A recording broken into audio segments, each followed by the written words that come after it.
கர்த்தராகிய இயேசு கிறிஸ்துவின் நாமத்திற்கு மகிமை உண்டாவதாக. கர்த்தருக்குள் பிரியமானவர்களே, இந்த நாளுக்கான சிந்தனை பகுதியை நாம் கொஞ்ச நேரம் எடுத்து சிந்திச்சு பார்க்கலாம். அன்பு. இந்த சொல் ரொம்ப ஆழமானது. ஏன்னா அன்பு தேவனால் உண்டானது, எல்லாருக்கிட்டேயும் இருக்க வேண்டியது. அன்பு தேவ சாயலாக இருக்குது.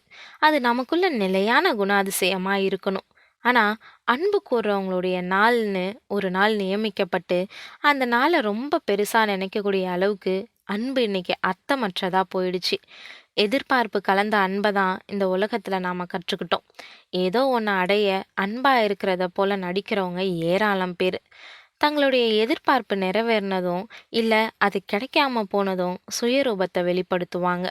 இன்னைக்கு அன்பில் ஆரம்பித்து கசப்பில் வெறுப்பில் முடியக்கூடிய உறவை தான் அதிகமாக உலகத்தில் பார்க்குறோம். ஏன் இப்படி?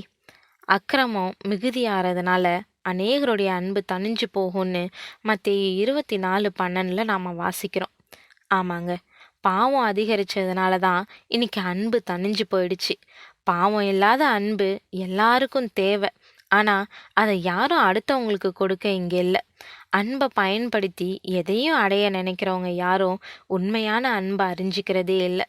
தன்னலம் தேடாத அன்பு இன்னைக்கு நமக்குள்ளே இருக்குதான்றத ஆராய்ஞ்சு பார்ப்போம். வயசான பெரியவர் ஒருத்தர் காலையில் 8:30 மணிக்கு ஒரு மருத்துவமனைக்கு போயிருந்தார். அவர் மணியையும் அதுக்கப்புறம் அவர் கையில் இருக்கக்கூடிய டோக்கனையும் அடிக்கடி பார்த்துக்கிட்டே இருந்தார். நோயாளிகள் ஒவ்வொருத்தவங்களா பார்த்ததுக்கப்புறம் அவருடைய டோக்கனை எடுத்துக்கிட்டு உள்ளே வந்தார். டாக்டர் அவர்கிட்ட, என்ன பெரியவரே, ஏதாவது அவசர வேலை இருக்கா? அடிக்கடி மணி பார்த்துக்கிட்டே இருக்கிறீங்க அப்படின்னு கேட்டார். ஆமாம் டாக்டர், என் மனைவிக்கு நான் போய் சாப்பாடு கொடுக்கணும், வேற யாரும் இல்லை, நான் தான் கொடுத்தாகணும் அப்படின்னு சொன்னார். ஏன், அவங்களுக்கு உடம்பு சுகம் இல்லையா அப்படின்னு கேட்டார். ஆமாம் டாக்டர், கடந்த 3 வருஷமாக அவளுக்கு ஞாபக மறதி வந்துருச்சு. என்னையே கடந்த 3 வருஷமாக அவளுக்கு யாருன்னே தெரியறதில்லைன்னு சொன்னார். கடந்த 3 வருஷமாக உங்களை யாருன்னே தெரியாமலேயே அவங்களுக்கு நீங்கள் தான் சாப்பாடு கொடுக்குறீங்களா அப்படின்னு கேட்டார். ஞாபக மறதி நோய் அவளுக்கு தான் டாக்டர், என்னை யாருன்னு அவளுக்கு தான் தெரியாது. ஆனால் எனக்கு அவ யாரு, அவ எனக்கு என்ன உறவுன்றது நல்லா தெரியும்னு சொன்னார். அவர் சொன்ன வார்த்தை டாக்டரை கண் கலங்க வச்சுச்சு. இதுதான் உண்மையான பாசம். சீக்கிரம் அவருக்கு சிகிச்சை அளிச்சுட்டு வீட்டுக்கு அனுப்பி வச்சாரு. காலம் கடந்தாலும் உருவம் அழிஞ்சாலும் மாறாம நிலையா இருக்கிறது தான் அன்பு.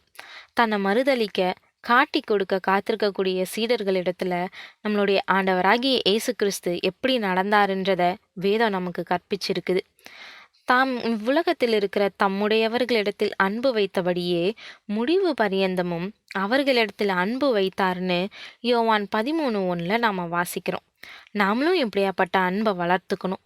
அன்பு தேவன் நமக்கு தந்திருக்கக்கூடிய மிக சிறந்த குணாதிசயம். அதை பழுதில்லாமல் பரிசளிப்போம். பகட்டா பயன்படுத்தாம பரிசுத்தமா பகிர்ந்தளிப்போம்.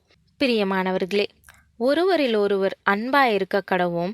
ஏனெனில் அன்பு தேவனால் உண்டாயிருக்கிறது. அன்புள்ள எவனும் தேவனால் பிறந்து அவரை அறிந்திருக்கிறான். அன்பில்லாதவன் தேவனை அறியான். தேவன் அன்பாகவே இருக்கிறார்னு 1 யோவான் 4:7-8 வேதம் நமக்கு தெளிவாக சொல்லி இருக்குது. நாம் அன்பான சுபாவமுடையவர்களாக ஜீவிக்க தேவனுடைய சத்தியத்தில் வளருவோம். தேவன் தாமே கிருபையும் தயையும் செய்வாராக. ஆமீன்.